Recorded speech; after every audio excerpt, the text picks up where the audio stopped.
Welcome, everyone, to the captive audience. It is the 24th of March in 2026, and we're hurtling along through the 2026 election year. We're in the primary phase. A couple weeks ago, we had candidates that filed before the filing deadline, and now we're in the phase where we talk to the candidates that are running first in the primary that's happening on that'll conclude on May 19th, and then of course, the nominees go on to the general election and compete against each other from Democrats and Republicans to see who is going to run, control, and decide what happens with our future here in Oregon. And we are very fortunate tonight to have with us a great guest and a candidate for Senate District 6.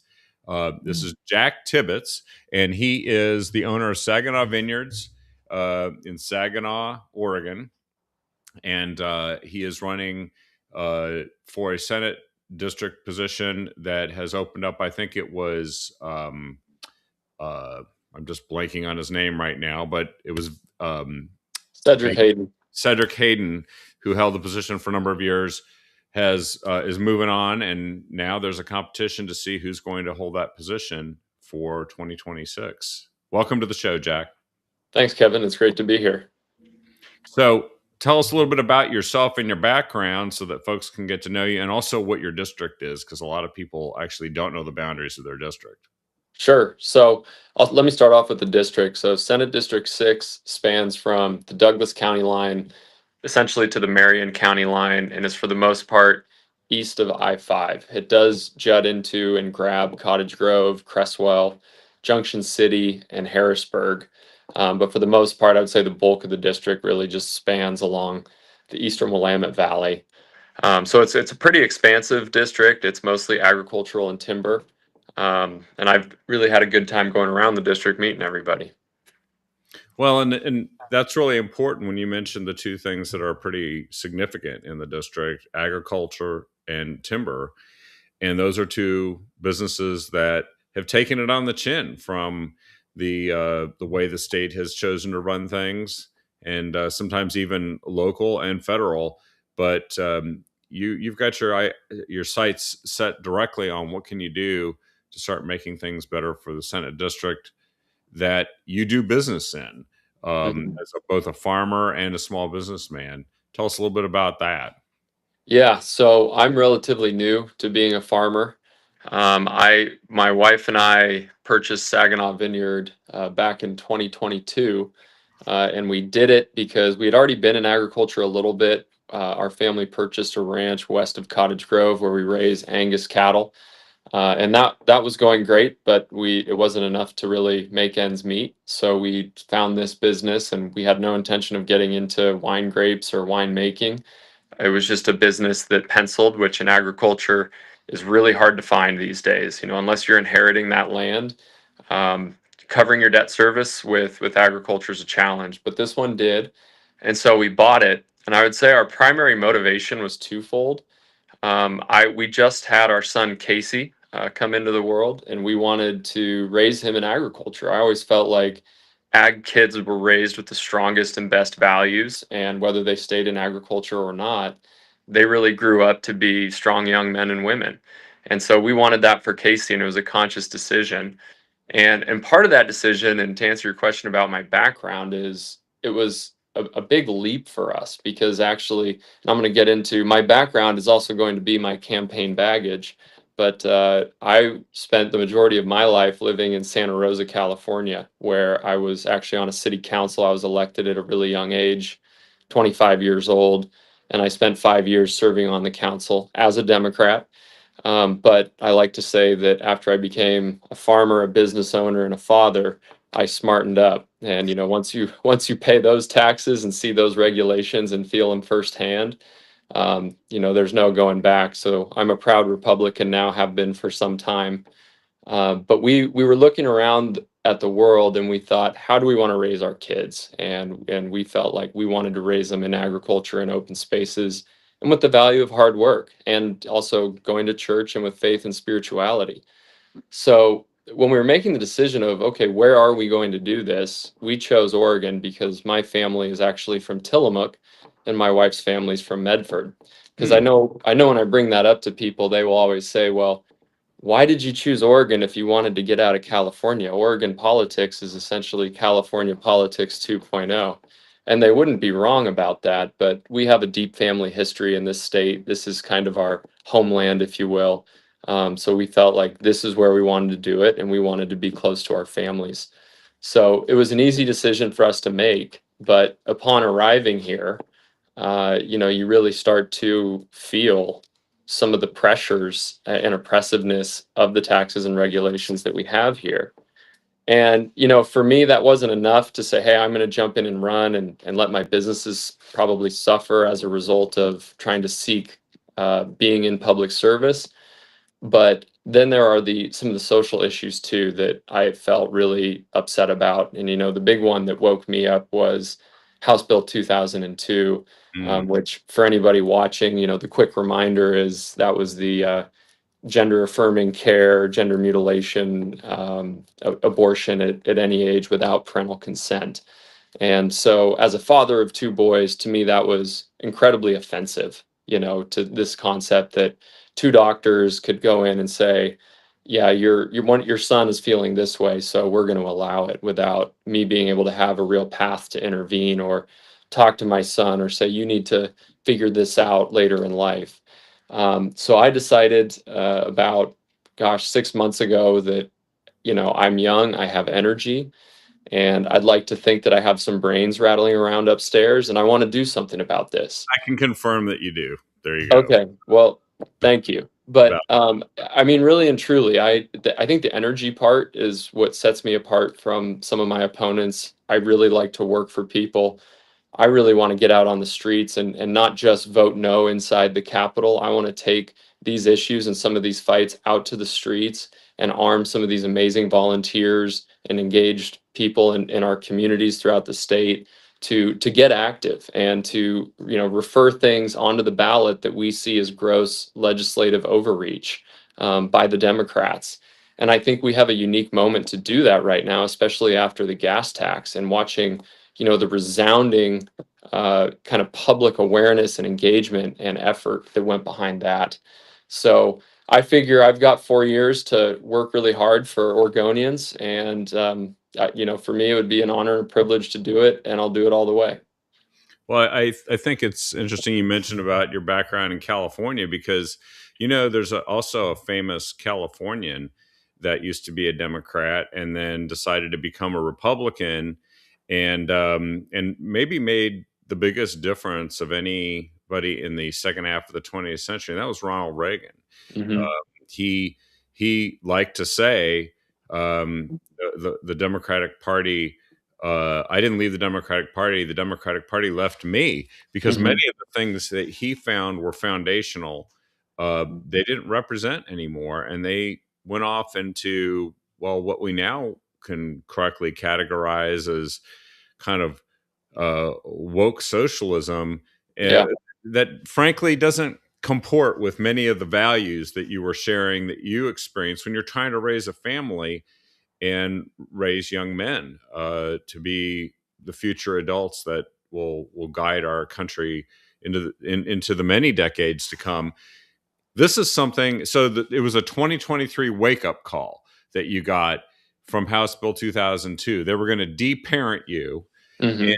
they were going to do it through legislation that they knew actually was subterfuge too for many people. They were coming up with all kinds of different ways to sell and package it, and you could see right through it because you knew how it would affect you.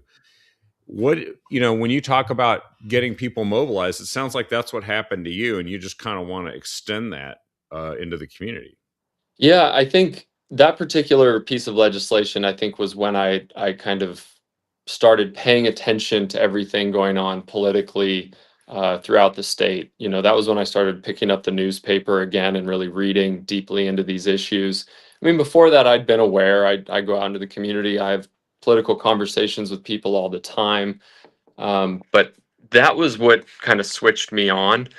And I would say that since then, once you kind of do that deep dive into what's going on in the state of Oregon across the board, then you just that initial outrage just turns into kind of uh, a fever pitch, I guess. And some people get engaged in by getting involved in a community group or becoming a petition gatherer. I've always been a fighter. I've always wanted to be the one to be in the ring and deliver the punches. So I think that's why I ultimately felt like this is something I want to do. Well, and that is also what you were mentioning. It's been happening with the gas tax uh, referral petition. It in a state where some people say, well, this is run by Democrats and people just aren't going to do anything about it, and then a bunch of people did. Uh, Hmm. they responded to something that was clearly the feedback was negative, not just from parts of the area represented by Republicans, but from all over the state. And yet the state government chose to ignore all of that Right. anyway. And Governor Kotek in particular decided to play some pretty, uh, you know, um, diabolical games with trying to make it to thwart the will of the voters. They're still doing it, right? They Right. moved the vote from November to May. Hmm. But having said that, you're going to be on the ballot in May. This is going to be on the ballot in May. Sounds like you got a lot to say about what we could do to, you know, change the direction of the state that it's been going. Yeah. I mean, you tell me what issue you want to discuss.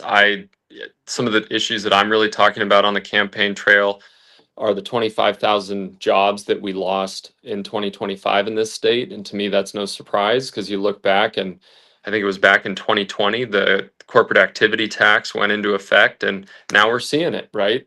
There's naturally going to be a couple of years of lag time as businesses start to identify other more business friendly states to go to and start slowly packing their things and moving their business interests.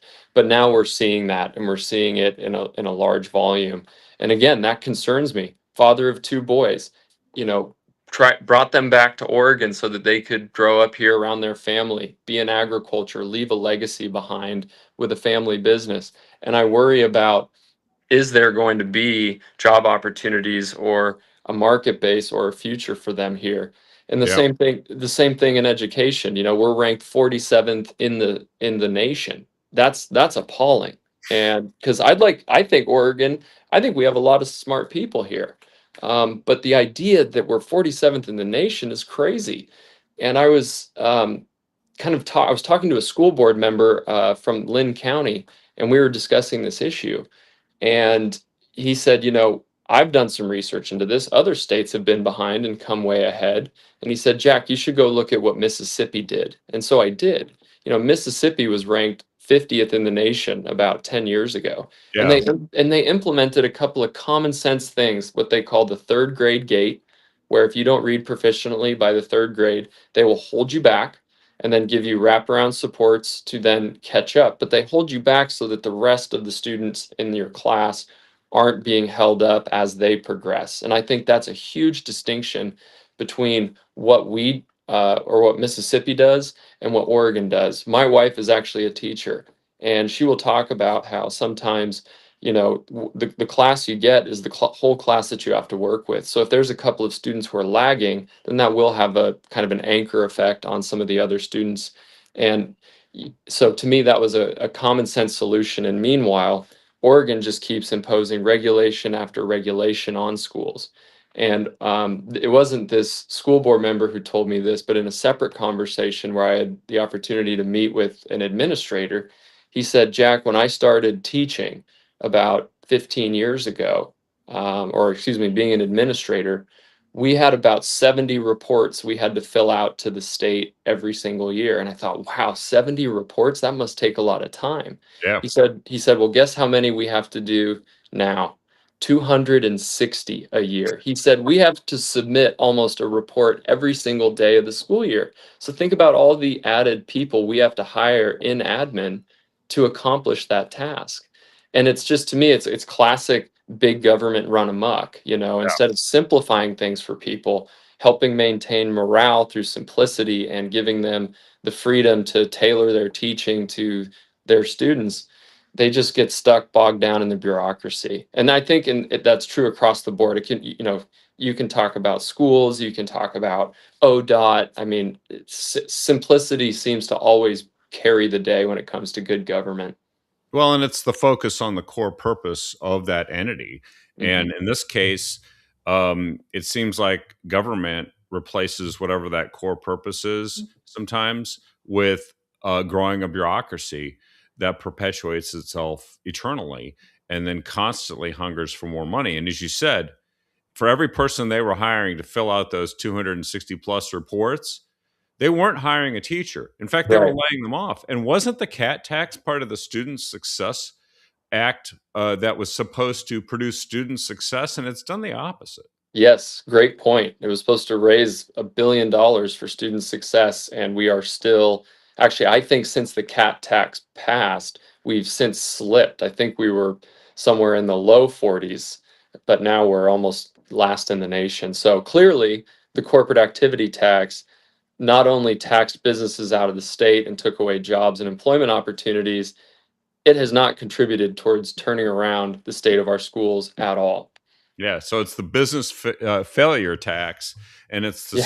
the students not so much success program that has, frankly, I think left us with declining enrollment in many places. Which is, there was a time I remember they said, "Well, we have to keep building more schools, enrollment's going up." It's not. They've Hmm. been losing people from the public school system to private schools and homeschooling, and yet they say we need to spend more money and we need more time to make it a success.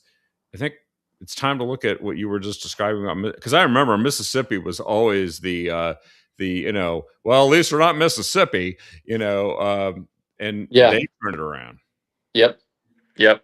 And and I think Mississippi's also a great example too of how DEI initiatives are a failure and how they miss the mark.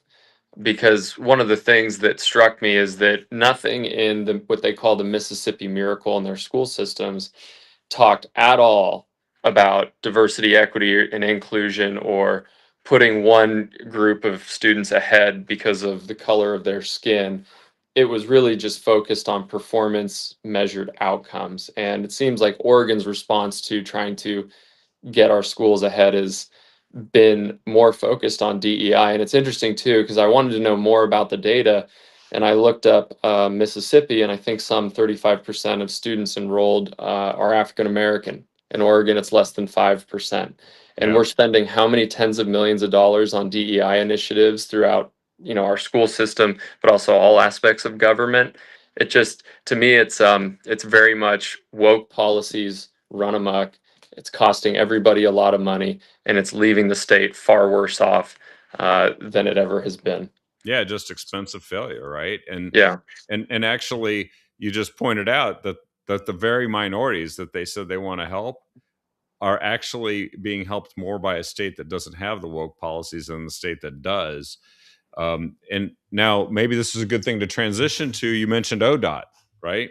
So Hmm. that's at the heart of the gas tax, transportation tax debate. They told us that they have to raise those taxes, or they're going to have to cut line workers, people actually going out and filling potholes and doing road construction and plowing the snow and all this stuff, and that there's no way to avoid it. But they're spending $28 million a year, as I understand it, on the DEI department of Hmm. ODOT, which is quite a bit of money. That's more than we spend plowing snow every year. I know that, and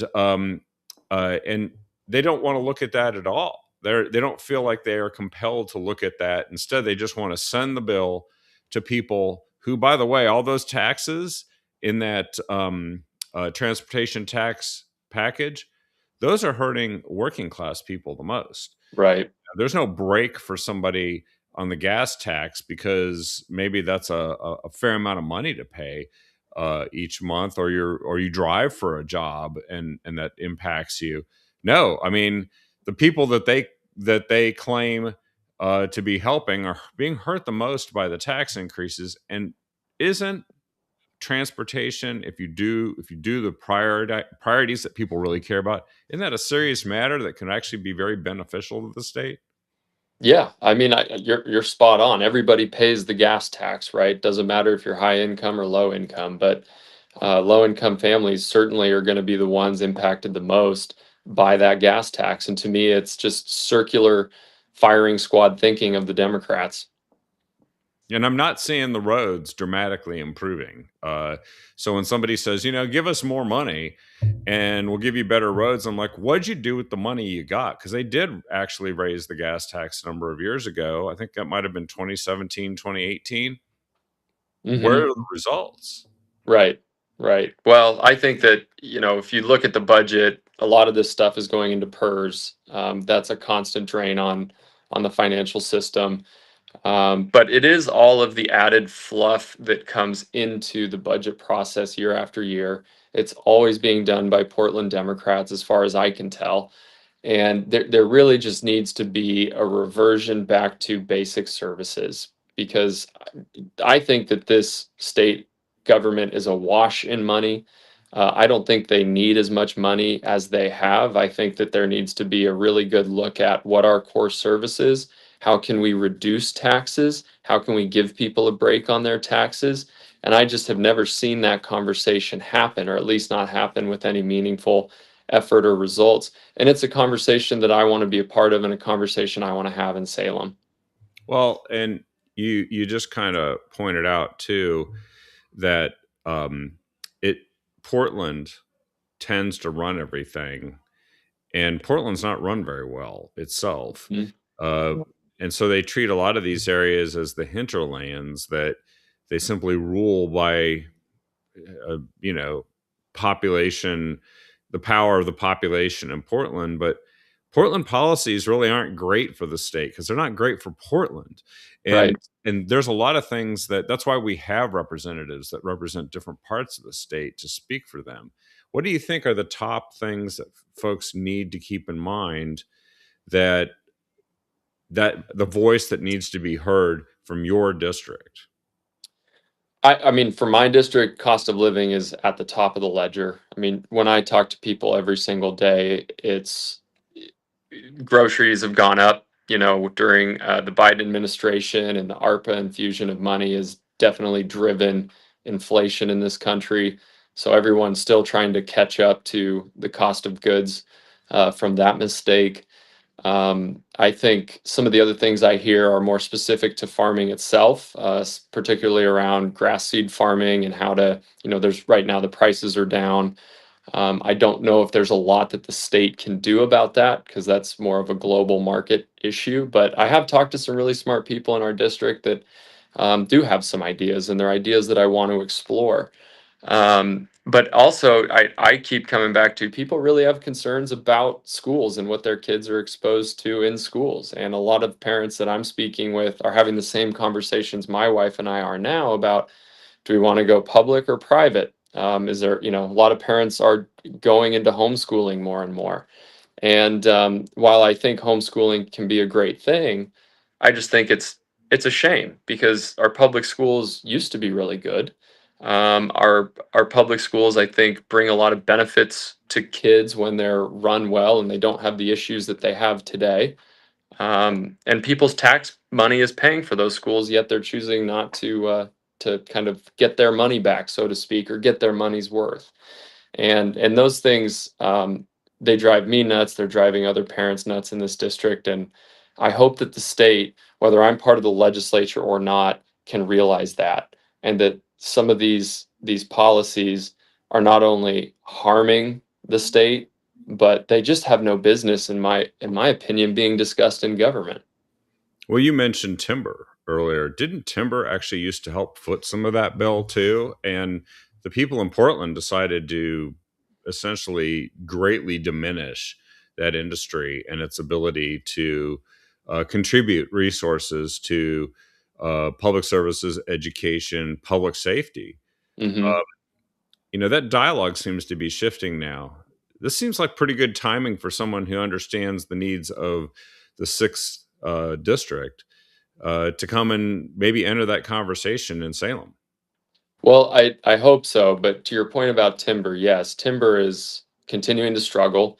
I mentioned the 25,000 jobs, net lost jobs in 2025. A big part of that were timber mills. I believe the state lost 7 mills that closed last year. Yeah. And once again, cause and effect. And I'm sure there were a couple of policy changes or regulatory changes that ultimately drove those mills to close. But I think a big one was the Habitat Conservation Plan. So that was I believe it was ODFW's administrative rulemaking on how you can log in certain areas. They changed the setbacks from the riparian corridors, I think from what was once 50 feet to 150 feet. And while that change might not sound like a lot, but if you've got a mile of stream in your timber tract, that adds up to be a lot of value in timber that you're not able to take away. Yeah. And it's kind of like, well, for what? And that's actually a personal example that I've experienced because on our ranch, we have timber and we have three what are considered fish-bearing streams. Well, those fish-bearing streams run dry for most of the summertime, so I'm quite certain they are not consequentially fish-bearing. No. But that greatly changed the value of our standing timber when we did our timber cruise. And so it just to me, and I also have like to point out to people too, especially people I know who might be environmental leaning, and it's like, who do you think are the people who value the health of our forest the most? It's the people who make a living off of the forest and steward it, because they understand that if they saw down too much timber too quickly, then they might make a lot of money now, but then there's going to be famine to come in the future. So I Yeah. like to trust the people who are so close to timber that it's actually the thing that puts food on the table for their families, because I trust that person. Associated with ending up breathing that timber as smoke Yeah, every year or two, which I don't know how anybody who says they're concerned about the environment can then say, but they don't really care if it burns every year. I'm just yeah, when it can be managed so that that right. doesn't happen, not to the same extent. Yep. Well, I like to say log it, graze it, or watch it burn. But if you're just leaving it there the way it is, then we're going to continue to see some of these massive 100,000 acre fires year after year. Yeah, and it happens in your district for sure. It definitely impacts it and impacts the people who live there and their homes. Um, I seem to remember the legislature had this bright idea of, or maybe it was the state bureaucracy of um, starting to heavily regulate and even tax water coming out of wells. And I was just wondering if that's something that has crossed your radar. I don't know if it affects you directly, but they're so concerned about fish bearing streams that don't last all year anyway. Um, but then they're going and saying you can't go and get water out of the ground for farming, among other things. Right. So those bills were, I don't want to say killed, but they were put on hold, is kind of what I understand from the experts close to that issue. Um, One of the first people I reached out to speak with was CJ Nugent, because he's kind of the guru of water in the whole state, quite honestly. But he's actually a resident of Senate District 6. And so I reached out to him because I wanted to understand those issues better. And yes, as a farmer, I remember hearing about them a couple years ago. And the proposal was to start off with metering first. But when you're a farmer, metering is usually the first step to what could turn into regulating the flow of water or limiting the flow of water, Rationing. Yep. rationing. And it was interesting too, because the purpose of the metering was they wanted to measure the replenishment of the groundwater. So if they determined, and a huge question I have in my mind is, okay, how are you going to determine whether water's being replenished? Where I am, we sit on one of the largest aquifers in the world. I really don't believe that we have a water problem here at all. But if you start metering it and measuring replenishment, well, okay, if this year we had 80% replenishment, to your point, Kevin, does that become a bill the next year to ration it down the road because we want to hit full recharge to 100%? And I just keep coming back to, I feel so many times government is trying to create solutions in search of problems, because as a farmer, I am sure we had 100% replenishment in most years, but maybe some years it was less. But guess what? The grass kept growing, the trees kept growing, the cows kept getting water. So I don't, I think people need to take a step back and really stop trying to create solutions. Yeah, the sky is falling. Egghead bureaucrats in Salem apparently think they know how to tell, just like they tried to do right with the wildfire map. They got somebody to go create a wildfire map that literally put a whole bunch of people in a situation where they couldn't get insurance. Yes, yes, and then we had to repeal it. I think is was the outcome of that one. But it's wild to me. It's wild to me. I don't know why legislators just can't go to Salem and look at a budget and first ask themselves, how can we reduce this budget? Have we done a full evaluation of all of our programs? Are there things that we don't need anymore? That's question number one. Question number two is, have we done a deep audit of all of our departments? Do we fully understand everything that they're doing? Because I have to believe, so, these department heads bring their budgets in year after year, and they say, okay, this is how much I need because this is how much I got last year. Oh, I need a little bit more this year for the things I wanted to do. And if you know a department head in government, you know that their number one job within their department, as many of them see it, not all, but many, is that I need to spend all my money this year, because if I don't, then the city council, the board of commissioners, or the state legislature or Congress is going to reduce my budget for next year. So Yeah. we're already pushing against that mentality in government day in and day out. So if we don't do those audits and fully understand what they're spending money on, you're not in a position to be able to make those cuts and be able to tell the public why you're making those cuts.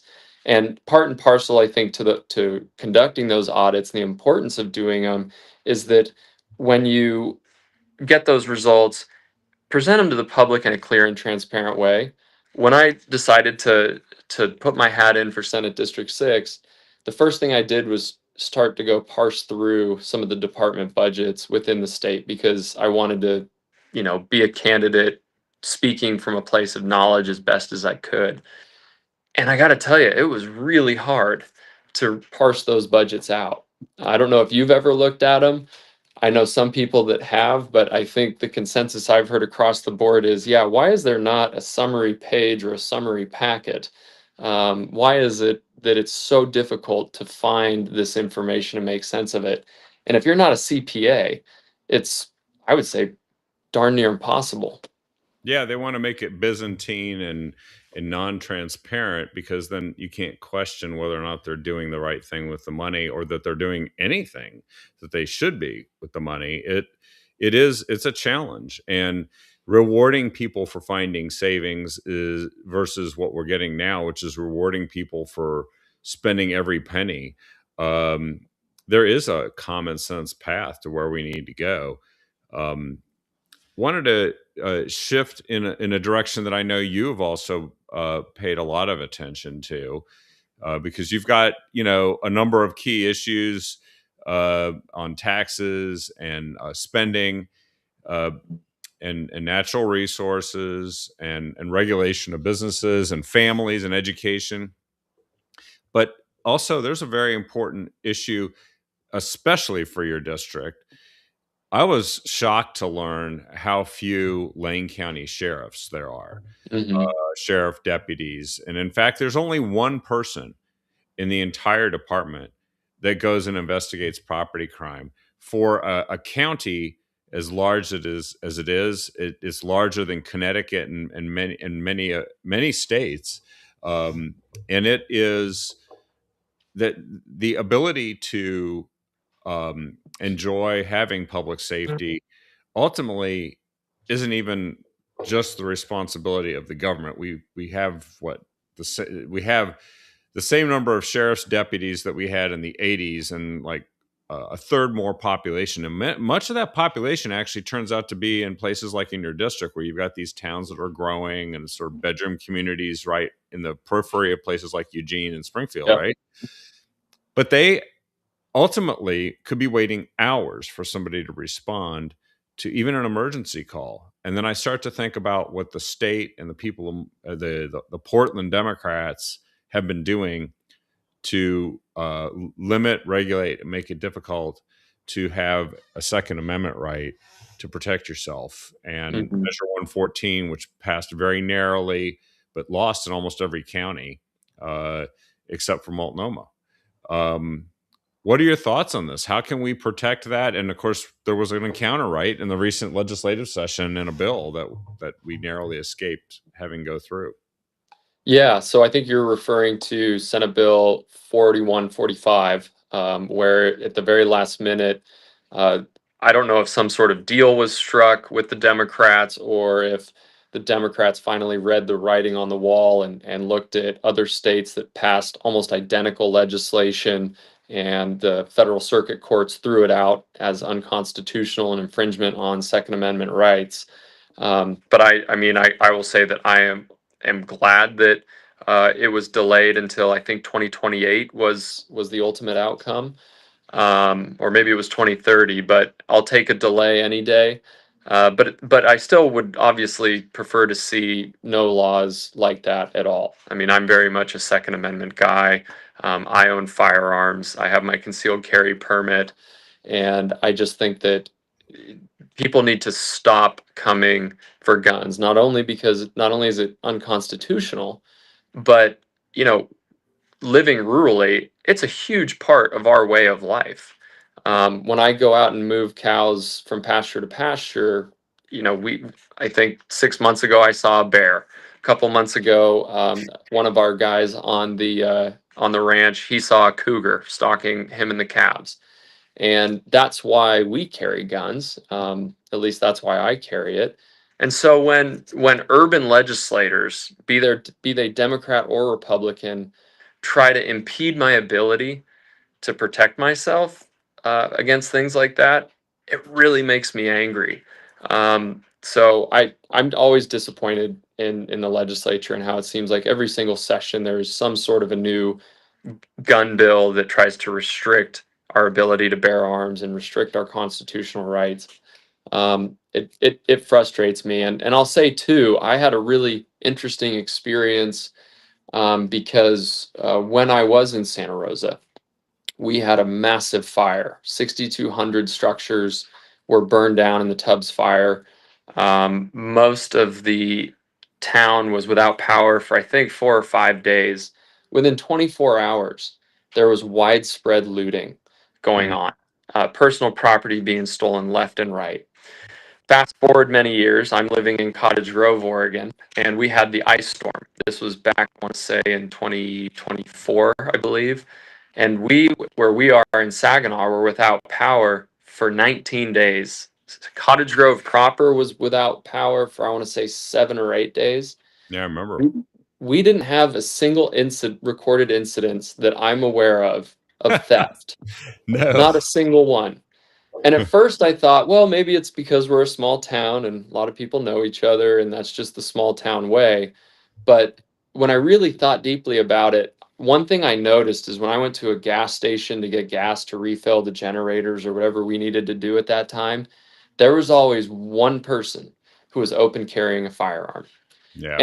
And it struck me in that moment. I thought, there is a very valid and legitimate argument here that an armed society is a safe society, because it Yep. sets a tone, I believe, that things are going to be orderly and things are going to be the right way.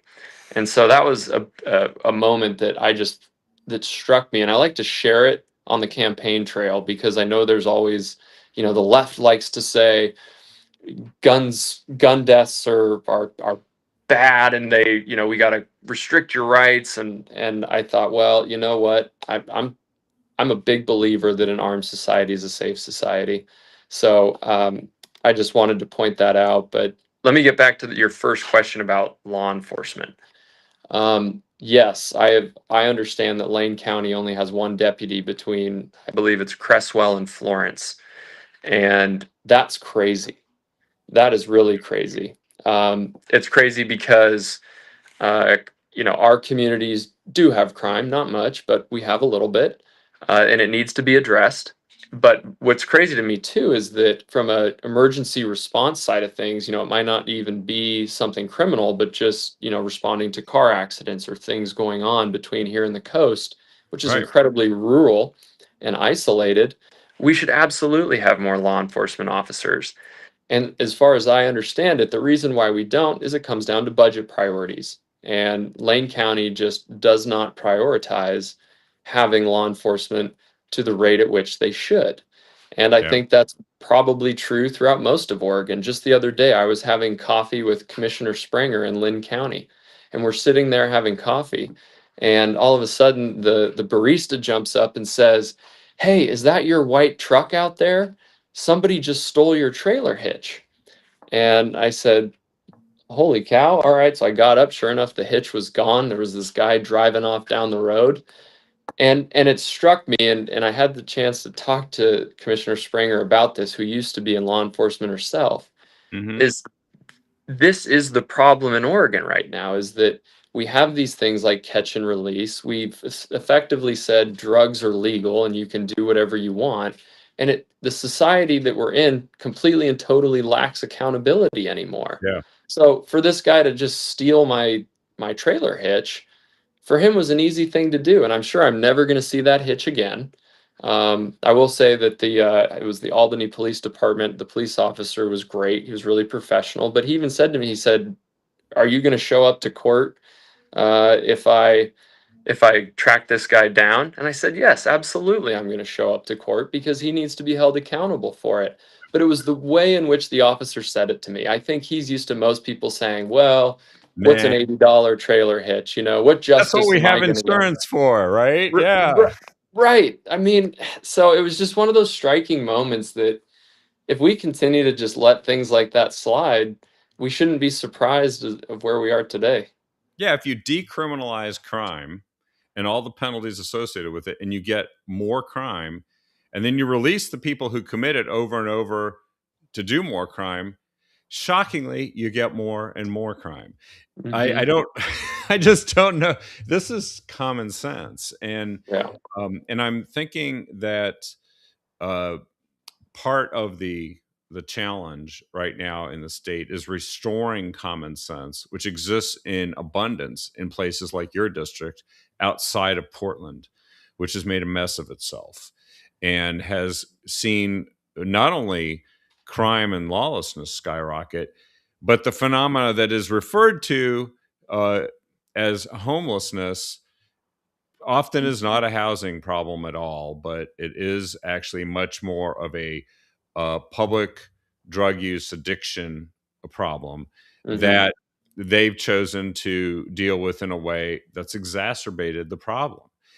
I can see on your website that is one of the things you address, and I do think compassion is an important component of this, but so is accountability, of which there Hmm. has been little and still isn't very much, and it's really affecting small communities because large communities, what they've got large police forces, um, they've got the ability maybe to cope with this, but when you see a kind of a nutty crime wave break out. I think there was a guy in Cottage Grove that just started busting windows one day, Yep. and that it's like these small communities are really impacted by it.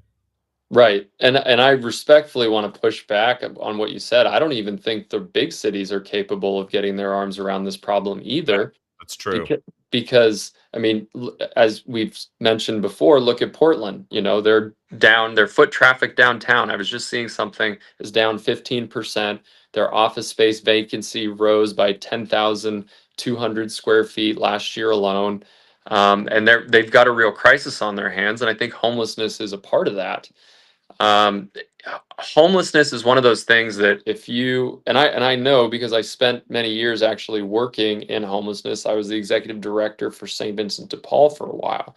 And if you remove accountability out of the process of reintegrating into society and becoming productive, you're going to have way fewer positive outcomes for people. It's that whole argument of a hand up versus a handout. You Hmm. cannot give a hand up without holding somebody accountable for bad behavior because they never either had the chance to learn and experience the trauma, if you will, from doing the bad thing, right? The thing that when we do something bad, we get caught, we're held accountable, we have bad feelings, our brain registers those feelings as bad, it's less likely to want to do them again. So when we remove that from the process, I really just don't think that we're actually helping somebody. But also what we're facing now too, I don't think is kind of the homeless person of, Hoovervilles back in, previous century. What we're dealing with a lot now is fentanyl.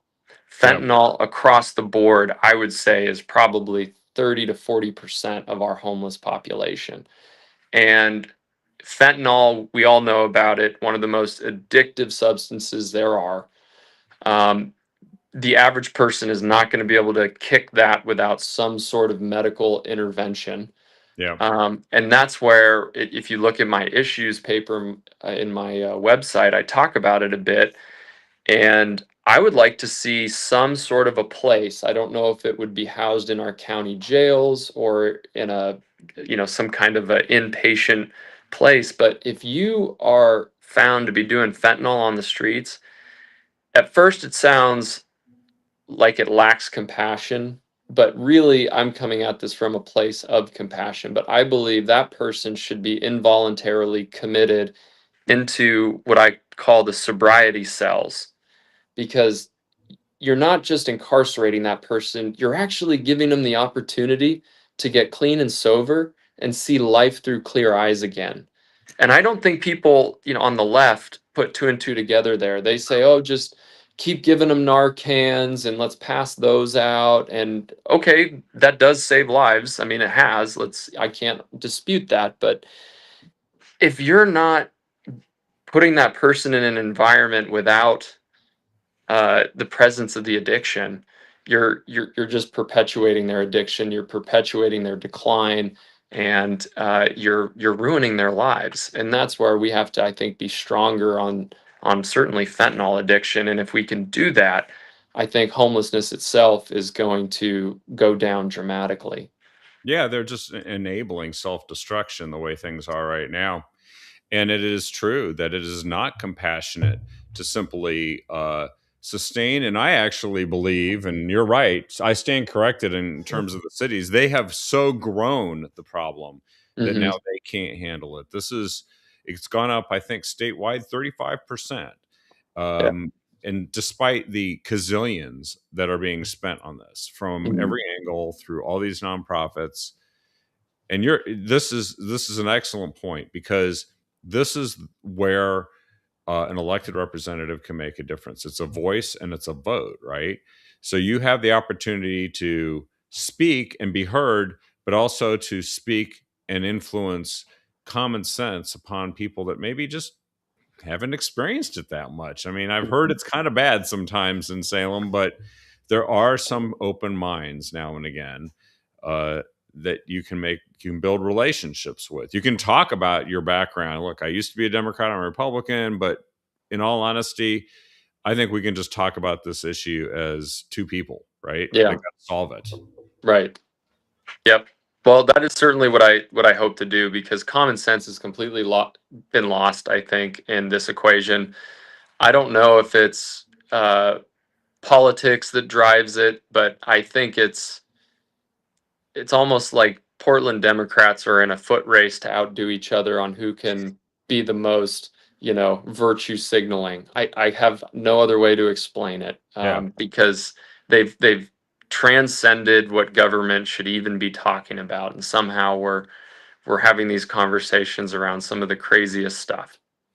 It's interesting you mentioned about the ice storm. It does seem that we also need a serious public dialogue about emergency preparedness and the role that the government has in it, and the role that we need to encourage private individuals to have.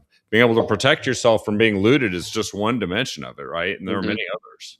Yeah, no, I think you're spot on. I know that when we had it here in Cottage Grove in South Lane County, um, luckily the people here are really self-sustaining and have that kind of rugged mindset. So we, by and large, did fine, and I that was plenty to carry the day. But we also had a radio station that we rely on for information, and it didn't have a generator. Mm. And it would have been great if it had a generator that was strong enough, large enough with the amperage to put out a signal so that maybe the people who weren't as young or capable of doing well in a natural disaster could have gotten information about what was going on when the power was going on so they could plan accordingly. But I think you're right across the board, whether it's fire, ice storms, snowstorms, or the Cascadia event everyone talks about that's going to hit Oregon one of these days. And my gosh, I think that is something that is going to catch the state by a big surprise, and I don't think it's going to be good. No, and you're either ready or you're not, and Mhm. then you're a victim. But it's a choice, and that's something we can choose right now. Let me ask you: are there any other issues or things that you kind of want to bring forward and let folks know about you, about your campaign, how they can get more information about you, endorsements, et cetera, that you'd like to share? So I appreciate you asking, Kevin. I would say I have a lot of issues that I care about, a lot of issues I've taken positions on. In fact, if you go to my website, tibbetsfororegon.com, click on issues, there's actually a link to about a 10-page document that I drafted that clearly articulates where I am on various issues, things I'd like to accomplish in the state Senate. And if people are willing to take the time to read it, I'd sure appreciate it. I will understand if they don't.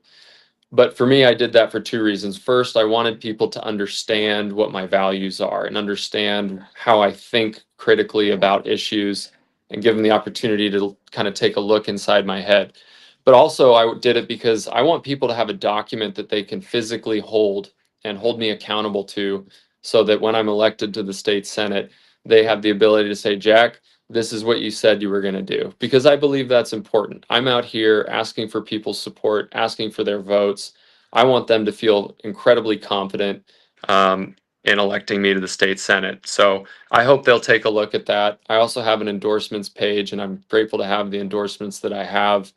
I feel like I've gotten a lot of support from a lot of incredible people who are leading our state. And I'll just leave it at that. Well, we've got on the little ticker down at the bottom, tibbetsfororegon.com, streaming past there so folks can see that and follow you. Oh, do we still have you there, Jack? Might have gotten a little uh, interruption in the video flow there, folks. I think he might try to rejoin if he can. Let's see if he can.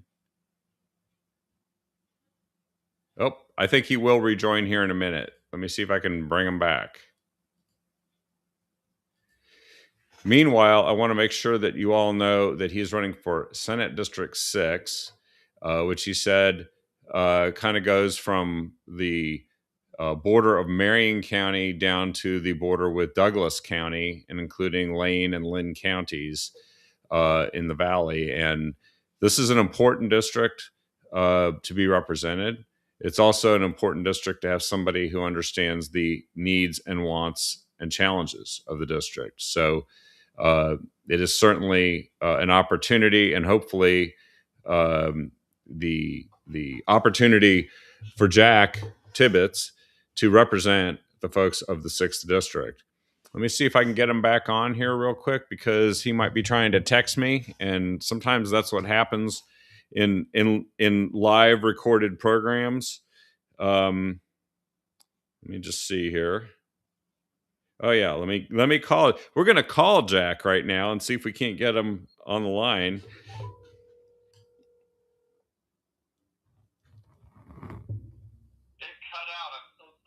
No, that's okay. I've been doing the soft shoe here, talking to people, reminding them where your district is and how important it is that they have great representation for the 6th district that you can provide. So, if it's not possible to rejoin, that's totally fine. But we can wrap up here. And folks, I think let's just repeat your website. Oh, there you are. I think. And then turn your video on. Well, Uh, we can hear you actually, which is pretty good too. So sorry that happened. Sometimes these little glitches occur, and it's hard to say exactly what the cause of it is. But let's see if that. Oh, there we go. Yep, I'm logging in with the video.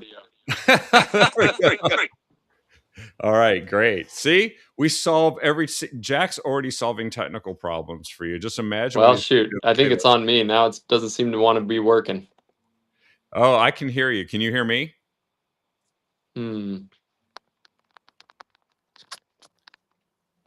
I can hear you.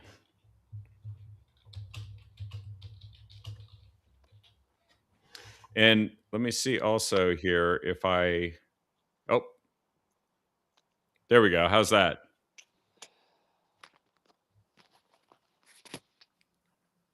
You're on iPhone on your, yeah. Did the computer give out on you? Go ahead and say something.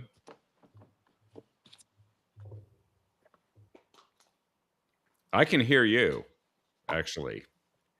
Turn up the volume on your phone.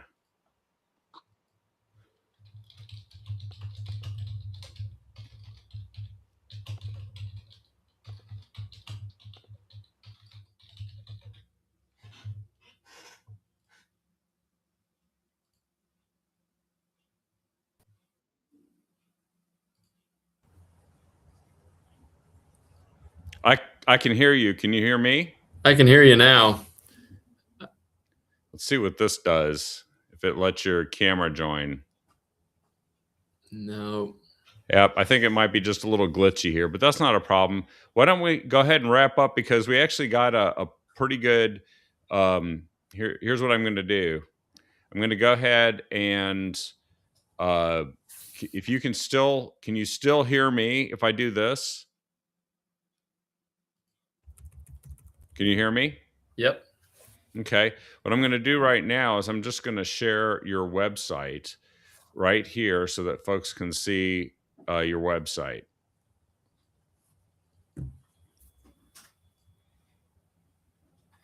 There we go.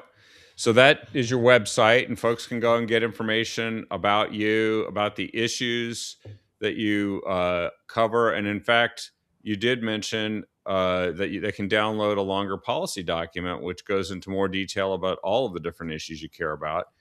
They can check out your endorsements, which you have from many of these folks within the district that represent different levels of government. And of course, it's not lost on people how important it is. They can endorse and get involved right here, and it gives some very clear ways to do that: lawn signs, walking precincts, phone banking, doing meet and greets. And lastly, of course, it doesn't hurt if they can spare some funds to fuel the fight. They can make an online donation right on your website. So there we go. Yep. Well, thank you, Kevin. Well, thanks again for joining me here today, Jack. And we look forward to watching what happens in the rest of the campaign. I think ballots come out, start coming out on the 29th of April. And then the election day is, the deadline is 8 p.m. on May 19th. That's right. All right. Well, thanks again for joining us.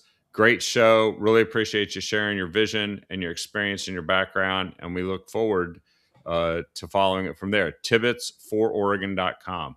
Thanks again, Jack. And thanks for everyone for watching us here and checking this out. And if you go and check out Jack's website, you can support him no matter where you live in the state to make sure that we have great representation in Salem. Have a good night, everyone. And we'll see you on the next episode of The Captive Audience. Good night.